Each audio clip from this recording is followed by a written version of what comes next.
Siguiendo en la línea que me he propuesto con estos programas de hacerle ver la matemática que existe en su entorno cotidiano y por otro lado hacerle ver también que si usted maneja algo de matemática, si tiene algunos conceptos matemáticos, estos le van a ayudar a conocer y profundizar mejor en esos elementos que están en nuestro alrededor.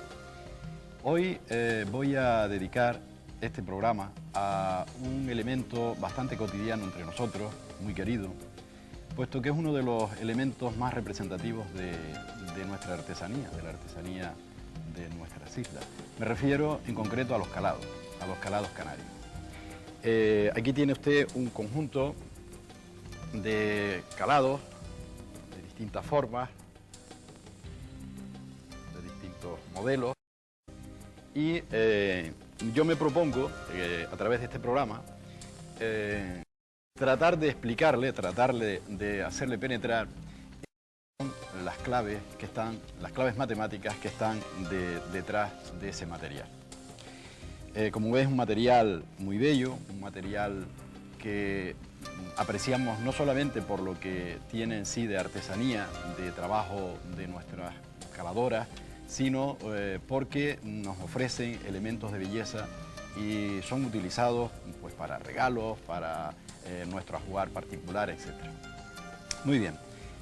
La matemática que se esconde detrás de estas figuras tan bonitas, es una matemática realmente sencilla, o por lo menos yo voy a intentar hacérsela llegar sin penetrar, sin profundizar demasiado en elementos matemáticos, y estoy seguro de que cuando acabemos, pues usted podrá tener un elemento más para poder interpretar este material. Que por otro lado, le tengo que decir que además le va a permitir interpretar otros elementos, otros materiales que están en su entorno, cuáles son las celosías, o las rejas, o los suelos, etcétera, etcétera. Muy bien. Pero antes de entrar en el mundo, digamos, en sí de las matemáticas, yo quiero, de todas maneras, hacer un homenaje a nuestras caladoras, un homenaje de sentido a esas personas que emanan afecto y que con sus manos, sus hábiles manos, son capaces de crear esa belleza. Y voy a utilizar para este pequeño homenaje a cuatro de ellas, que son, por un lado, doña Angelina, que es del Escobonal, igual que doña Justina, son dos señoras caladoras, aquí las ven ustedes en plena faena. Doña María Dolores Hernández de Tegueste, que aquí está mostrándonos, cuando fuimos a visitarla, un modelo, hasta haciéndonos un diseño. Y doña Juana Mesa, en La Orotava, que es una mujer que ha obtenido muchos premios con sus trabajos en los calados. Como ven, se trata de personas entrañables. Yo, por supuesto, sé que hay muchísimas más caladoras, pero este homenaje que les quiero hacer lo hago simplemente utilizando a estas cuatro personas, pues son las que yo he tratado para hacer este trabajo. Trabajo que además ellas hacen, el trabajo que ellas hacen a veces lo hacen en condiciones, como ven, no siempre idóneas. Aquí tienen el taller de doña Angelina, que son dos sillas donde ella pone su bastidor para trabajar. Pero en fin, basta por tanto estas palabras para homenajear a estas mujeres que trabajan, como ven, en estos modelos tan preciosos de calado que vamos a poder ver en el programa de hoy. Bien, entonces voy a introducirme ya en el mundo de la matemática para que, bueno, esa es mi intención, podamos al final pues tener esas herramientas, esos conceptos matemáticos que nos permitan penetrar en el mundo de los calados ya con un rigor o de una manera un poco distinta. Obviamente estas señoras, cuando hacen sus calados, están utilizando inconscientemente una matemática que yo, cuando hablaba con ellas, les intentaba transmitir y desde luego me seguían los razonamientos con una claridad extraordinaria.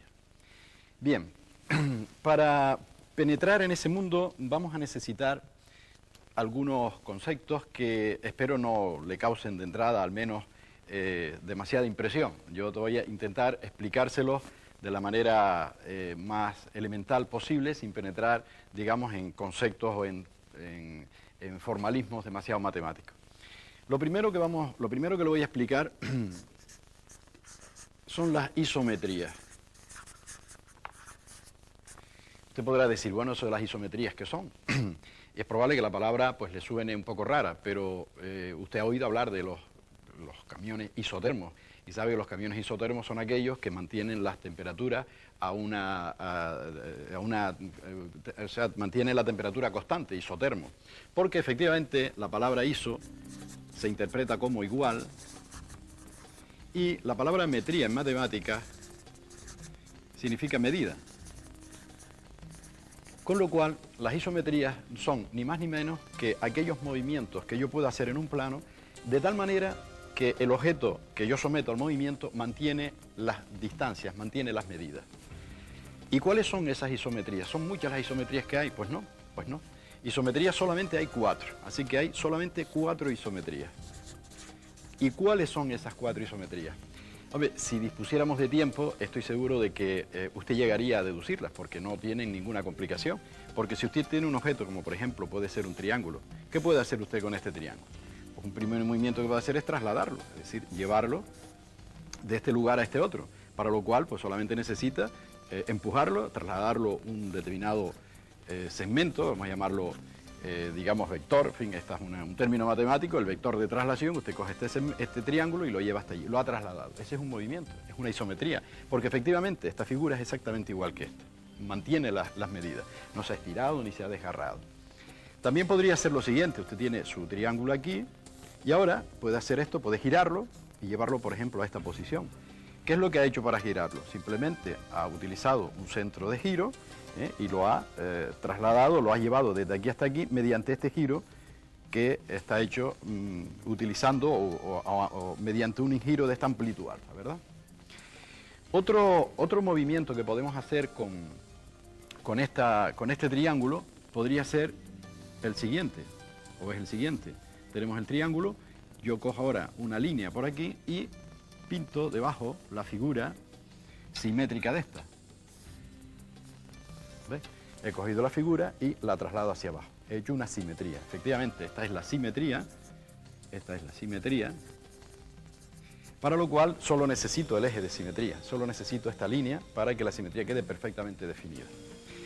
Y la última isometría que le voy a explicar, porque ya le dije que eran 4, es quizá la más complicada a lo mejor de yo explicarla aquí, pero yo le voy a dar una imagen mediante la cual usted va a tener la simetría, el movimiento que le voy a explicar ahora, lo va a tener de una manera clara y permanentemente en su mente, porque ya verá el modelo que le voy a dar después. Utilizamos un eje de simetría. Tenemos una figura, el mismo triángulo, y ahora, fíjese, en lugar de pintar aquí la figura, o sea, en lugar de pintar aquí la figura simétrica, que en ese caso sería la misma anterior, la voy a pintar aquí delante, es decir, la voy a trasladar y la voy a poner aquí. Es decir, que se trata de una simetría con un deslizamiento, una simetría con una traslación.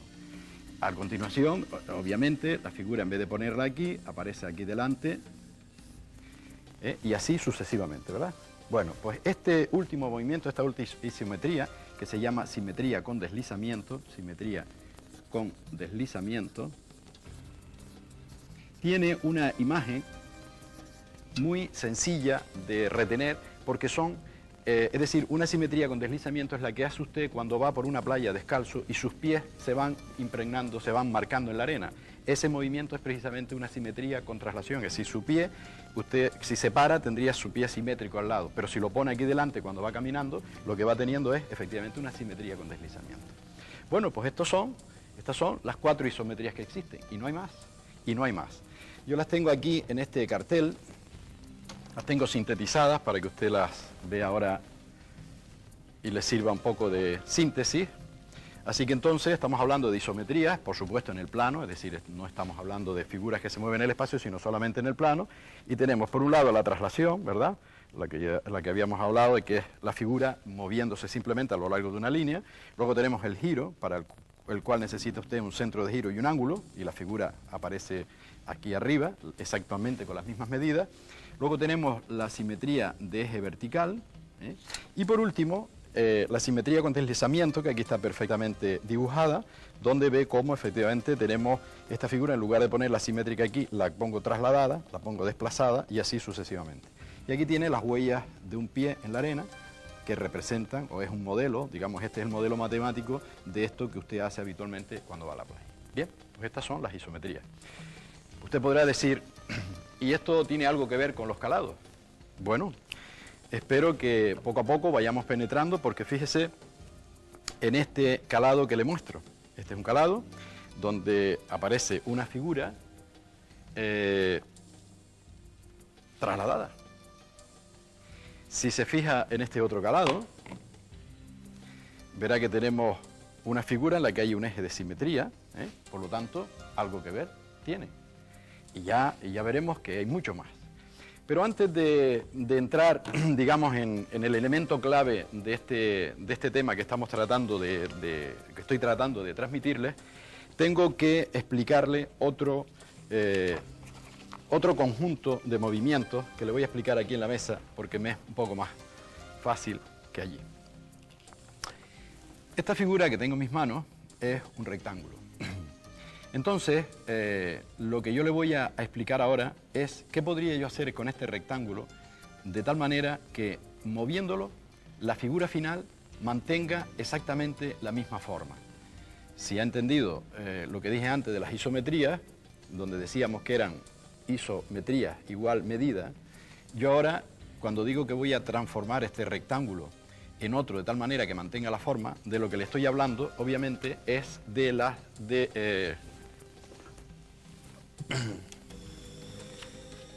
que le estoy hablando ahora es de los isomorfismos. Isomorfismo, es decir, igual forma. Por lo tanto, fíjese qué es lo que puedo yo hacer con este rectángulo.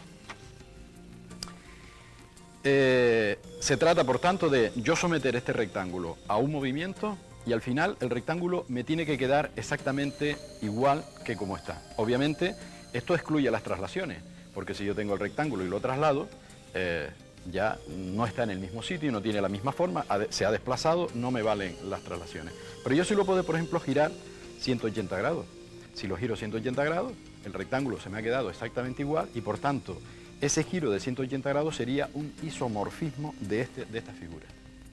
Lo podía girar 360 grados, es decir, darle dos giros de 180, en ese caso me queda el rectángulo exactamente igual que al principio y por eso a ese movimiento se le suele llamar la identidad. Pero también podría ser lo siguiente, este rectángulo tiene un eje de simetría vertical y yo podría hacer esto, ¿verdad? Lo he sometido a una simetría de este eje. Pero también lo podría someter a una simetría de este otro eje y hacerlo así. El rectángulo queda exactamente igual, solamente que lo he sometido a una simetría. O sea que, como ve, en este caso el rectángulo ha sido sometido, por un lado, a un giro de 180 grados, con centro en el centro del rectángulo. Era este así. Bien. Por otro lado, también el rectángulo lo podemos someter a un giro de 360 grados, que ya le dije que lo llamamos identidad, porque se trata de dar dos vueltas así y al final la figura queda exactamente igual que al principio. También la figura queda con la misma forma si lo someto a un giro, a una simetría de este eje horizontal. Y por último, este rectángulo me queda exactamente igual si lo someto a una simetría de este eje vertical. Y no hay más. Esta figura no tiene más que 4 isomorfismos. Lo que sí quiero ahora que le quede claro, y por eso le voy a proponer un par de ejercicios para que usted los haga, es que esta figura tiene estos 4 isomorfismos, pero no todas las figuras tienen 4 isomorfismos. Hay figuras que tienen más, hay figuras que tienen menos. Y yo le dejo la propuesta de que usted estudie cuáles son los isomorfismos que tiene este triángulo, que es un triángulo equilátero. Es decir, este triángulo tiene los tres lados exactamente iguales y los tres ángulos, obviamente, por eso se llama triángulo equilátero.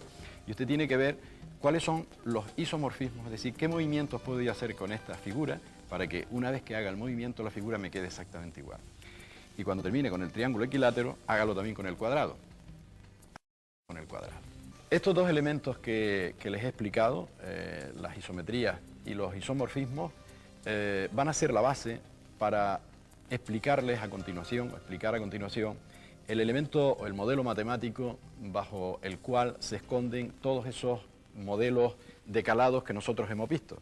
Es decir, en este póster donde aparecen una cantidad considerable de calados, Todos ellos, a pesar de que son efectivamente una cantidad que aparentemente podría ser infinita, podría a alguien parecerle que son infinitos, sin embargo, desde el punto de vista matemático, nosotros vamos a ver que todos estos calados, todos, absolutamente todos, pueden ser clasificados en 7 clases, en 7 modelos diferentes. Para llegar a esos 7 modelos diferentes, yo he tenido, como ha visto, he tenido que explicarle, por un lado, las isometrías que le voy a recordar, porque es importante que las maneje relativamente bien. Eran las traslaciones, es decir, la figura que se traslada de una determinada manera. Después los giros, que eran las figuras que, sometidas con un centro de giro y con un ángulo, podían ser llevadas de este lugar a otro girándolas.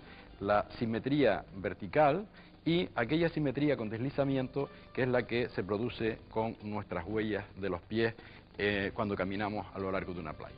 Pues bien, el modelo matemático que permite penetrar en ese mundo de los calados para hacer esa clasificación que le he comentado, recibe el nombre de frisos y dedicaremos un programa especialmente a ese elemento.